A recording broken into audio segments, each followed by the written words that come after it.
Good evening and welcome to Sunset News this Tuesday evening. As always, we bring you news, community stories, economics, weather and sports. I am Glenora Shipura. In the news tonight, Victoria Shipanga was robbed of $350 Namibian yesterday in Ondangwa after a man approached asking for directions. According to Shipanga, on their way to the destination, the unknown man instructed her to remove everything from her pockets. He took the money and left. Shipanga was going to pay for one of her subjects at a local college in Ondangwa.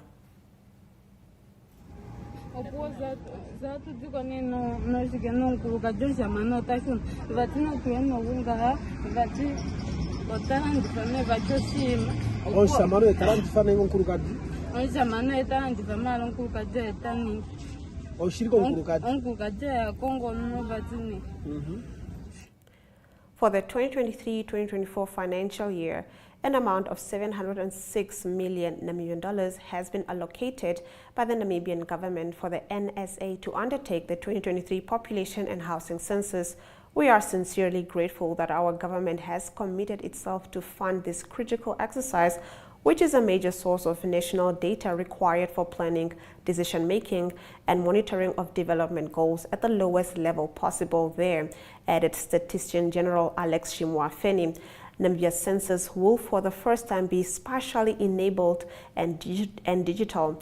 NSA enumerators will visit every household in Namibia for 3 weeks to undertake a total count and collect demographic and social data. The field exercise started on 27 February and will run until 10 March 2023. The final testing will be done in the Commerce regions from 14 to the 17th March 2023. We are humbly requesting the selected households to assist our field staff when approached. The main purpose of field testing is to ensure that all census tools are ready for the main census in August 2023. According to Shimwa-Feni, the NSA is happy to report that it has concluded the census mapping and pilot census as well as the PES pilot as part of the pre-enumeration phase.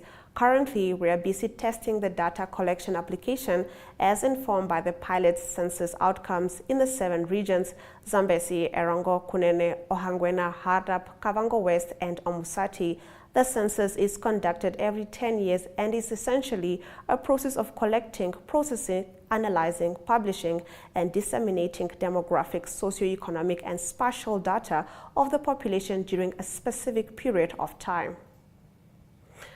In our next story, after making headlines and going viral on social media for all the wrong reasons, from poor services, bad roads, and run-down facilities in the Etosha National Park and other resorts, Namibia Wildlife Resorts has taken a bold step to revamp its facilities. NWR has recently appointed William Kutsie to assist with its maintenance plan across most of its resorts. However, Kutsie, who has been appointed on a short-term basis, will mostly be based in Etosha and travel to other resorts from time to time. This was confirmed by the NWR spokesperson Nelson Ashipala, who said this is not just for cosmetics and reactionary, but a start of a genuine campaign to improve the image and experience offered by the NWR. Ashipala added that they are hard at work to improve the road infrastructure in the parks and have had good responses from the public already.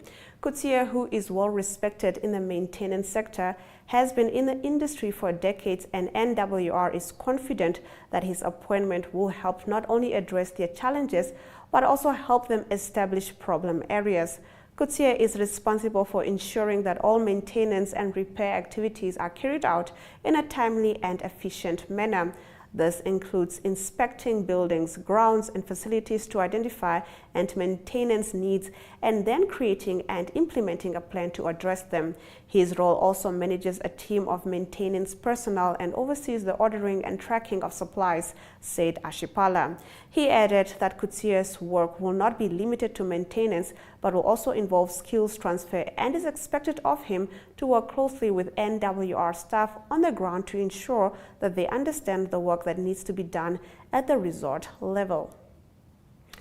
The Runtu Town Council has decided that it will oppose the court case filed by its former debt collecting company, Red Force, which is demanding over $9 million Namibian following the termination of the contract between the two parties.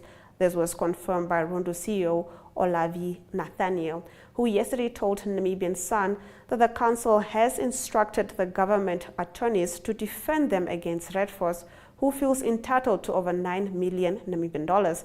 Nathaniel was responding to a Namibian Sun inquiry as to why they failed to comply with a 10-day notice, which they were expected to indicate if they will oppose the application by Red Force or not.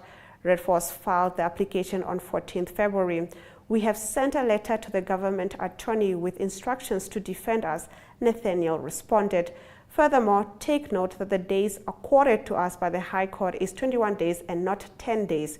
We wait for the advice from the government attorney on the status thereto.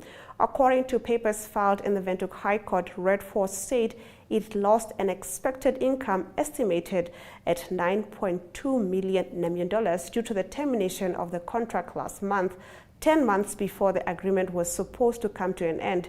Red Force has a two-part claim, of which an amount of 5.1 million Namibian dollars.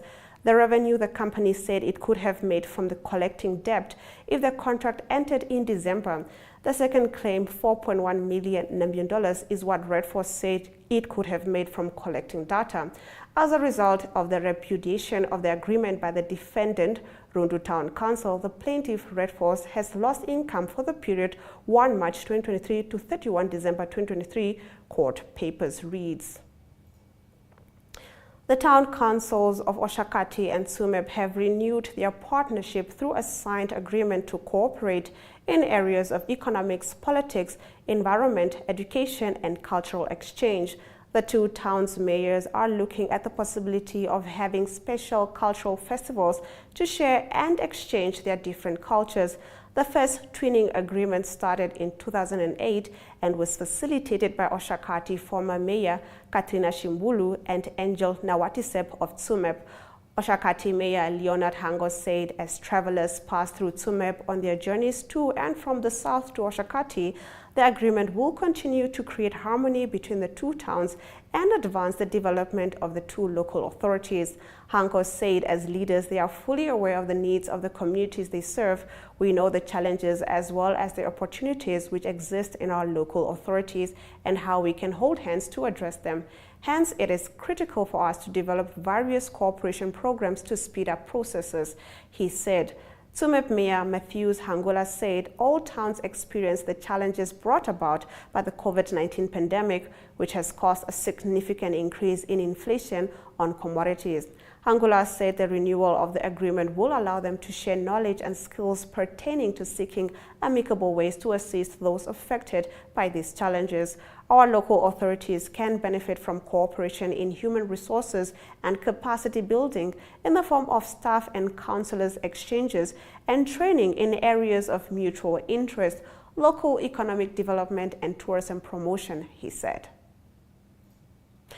In our story of the day after the break, we take a look at the third session of the Namibia-South Africa Bi-National Commission, which kicked off in Windhoek.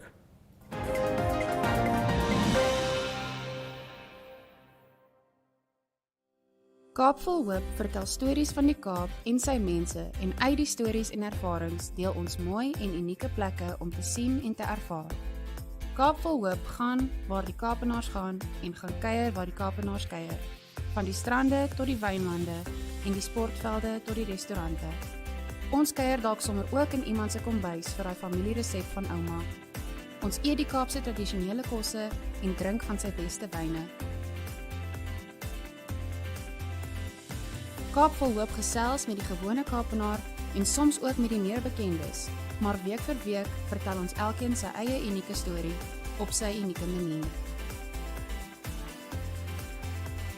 Kaap vol hoop kyk ook uit vir die Namibiërs in die Kaap. Sommige kom kuier net en sommige maak die Kaap hulle nuwe tuiste. Namibiërs in die Kaap gesels saam met Kaap vol hoop en deel self die mooi, die uniek en lekker wat op hul pad kom. En alles is Kaap vol hoop 'n program wat die mooi en die lag na vore wil bring en 'n program waar ons mekaar kan opbou en leer. Daar is hoop. Daar is 'n Kaap vol hoop.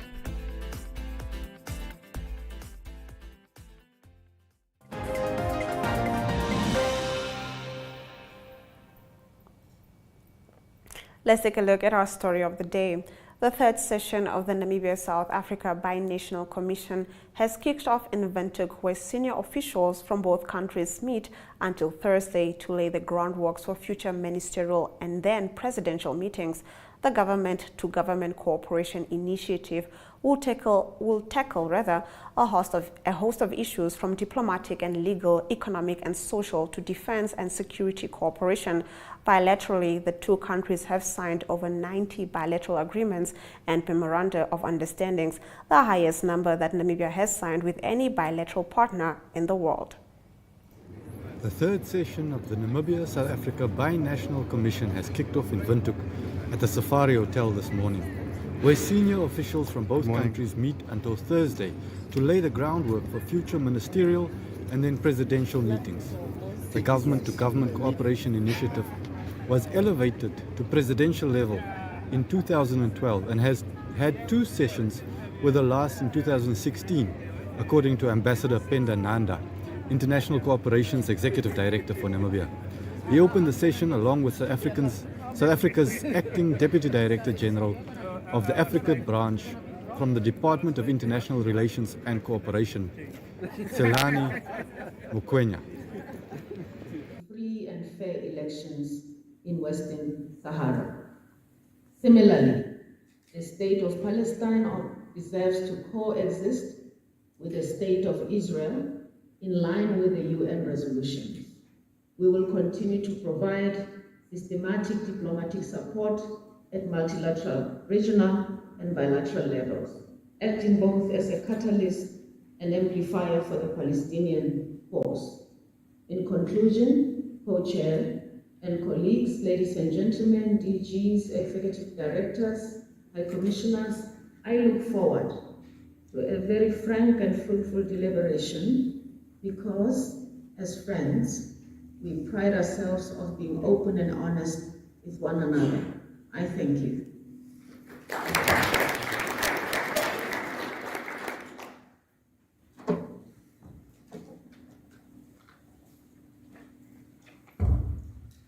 Thank you very much, Chair and Co-Chair, for those kind words of wisdom, which attest to a great bond of friendship, brotherhood and sisterhood that exists between our two countries. This brings us then to the end of the opening session, and at this juncture I would like to request the media to excuse the meeting. Good morning, Ambassador. Good morning. How are you, sir? Fine, thank you. How are you? Good, good. Do you think From which? from Republican Oh, Republican. and Namibia Media Holdings? Hey, you guys. Yes. Why don't you start harassing somebody? Eh? We just want to find out, what does Namibia hope to achieve from this third binational commission? We will give you the outcome of our discussions when we finish. All right. Thank you very much. But it's certainly going to be rich. I hope so. Yeah, it's going to be a rich outcome. Excellent. Yes. Thank you, sir. Thank you.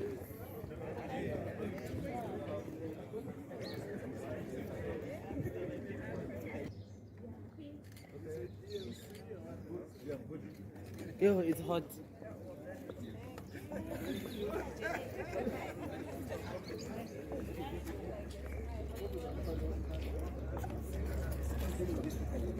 Sell.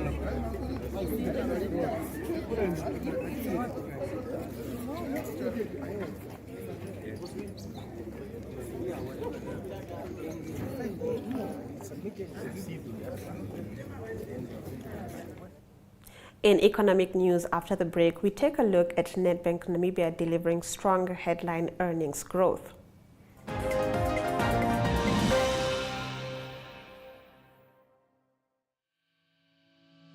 Namibia sonder grense vertel weekliks die stories van Namibiërs wat oor see of elders in die buiteland werk. Die program nooi jou om saam te reis na nuwe bestemmings en meer oor ons mense, hul lewens, talente, sienswyses en Namibië se trotste wêreldwye voetspoor te leer. Volg Namibia sonder grense op Netwerk TV, NTV, Oneuptwo.com en Republikeinse Facebookblad. Namibia sonder grense handel oor, uitreik, gesels, reis en wenke en soms toer ons na besienswaardighede in die land waar ons kuier. Kontak grense@synergy.com.na en vertel ons van Namibiërs wat jy oor see ken of om jou reisprodukte te adverteer. Namibia sonder grense, ons land oral in die wêreld.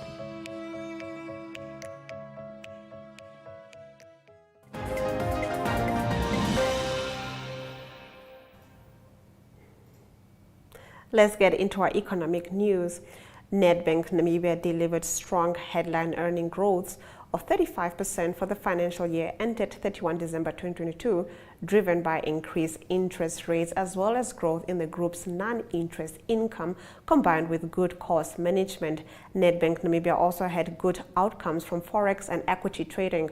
A total income of $1.2 billion was recorded for the year, an increase of 13% from the prior year. Profit after tax increased by 35% to $275 million Namibian dollars. Let's take a look at our economic indicators. The Namibian dollar trades at 18.42 to the US and 19.62 to the euro. It trades at 22.06 to the pound and $2 Namibian dollars and 65 cents buys yuan Chinese yuan. Zinc is down by 1.46% and Brent crude oil is down by 0.50%, trading at $85 and 75 cents per barrel. In the international slot, Qatar's Emir names new PM and carries out a cabinet reshuffle.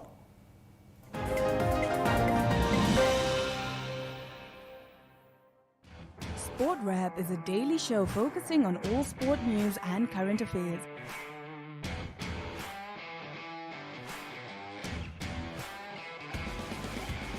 If you would like to feature your brand or campaign on this platform, contact sportwrap@synergy.com.na.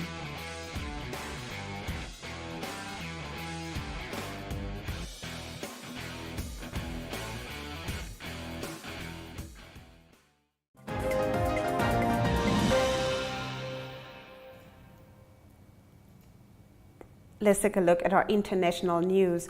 Qatar's ruler Sheikh Tamim bin Hamad Al Thani has appointed Sheikh Mohammed bin Abdul Rahman Al Thani as the country's new prime minister following the resignation of Sheikh Khalid bin Khalifa bin Abdelaziz Al Thani. Sheikh Mohammed served as Qatar's foreign minister since 2016 and was the public face of Qatar as it navigated a 3.5-year blockade by Saudi Arabia, the United Arab Emirates, Bahrain and Egypt. Sheikh Khalid was appointed PM in January 2020 after having been head of Amir Diwan, the Emir's office. He had worked in the gas industry and was educated in the United States before going on to work for Sheikh Tamim when he was the crown's prince. The Emir's office also announced the appointment of Sheikh Khalifa bin Hamad bin Khalifa Al Thani as Interior Minister. Finance Minister Ali bin Hamad Al Kawari and Energy Minister Saad Al Kabi were reappointed in the cabinet reshuffle, the first since Qatar hosted the 2022 Football World Cup. The Emir also restructured the board of the Sovereign Wealth Fund Qatar Investment Authority, appointing Central Bank Governor Sheikh Bandar bin Mohammed bin Saud Al Thani as chairman to replace Sheikh Mohammed, the Emir's office said. In October 2021, Qatar held its first legislative council election for 2/3 of the Advisory Shura Council. We'll be taking a look at the weather update shortly.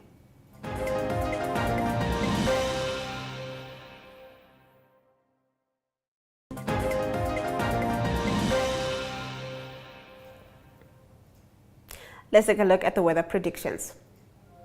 Sunny and hot weather is expected in Enana at 38 degrees and thunder showers are expected in Rakana at 33 degrees.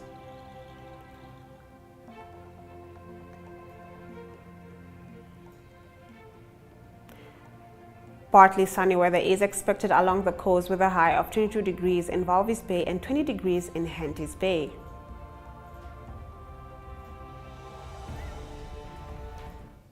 A young team of 7 Namibian swimmers represented the Namibia Swimming Federation at the South African Level 2 Regional Championships. All this on the other side of the break when we tackle sports news.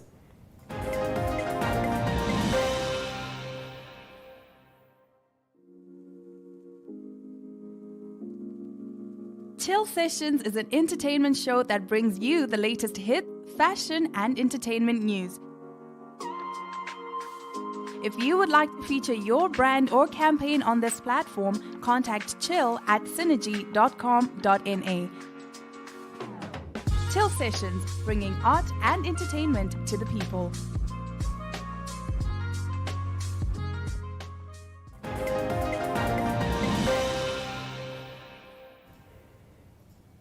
Let's take a look at our sports news.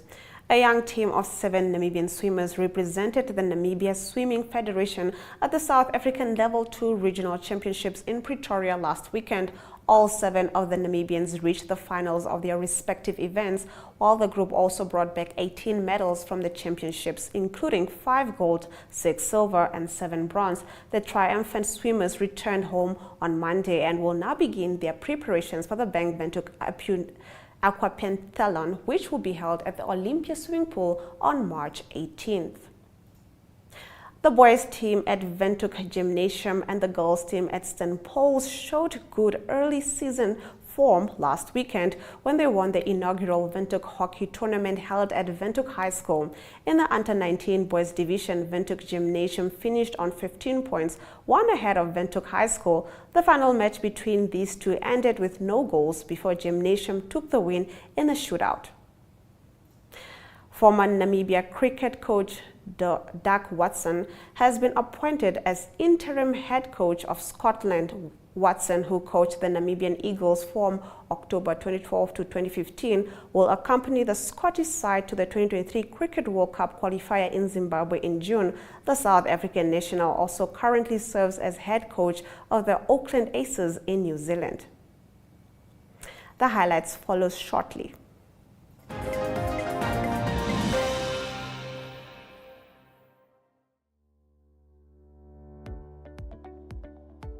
Tourismus Namibia is a weekly tourism show that brings you the latest news in the tourism industry and topics related to that.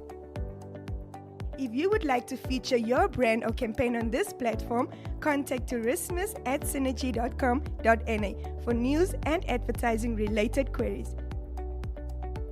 Tourismus, bring the world to Namibia.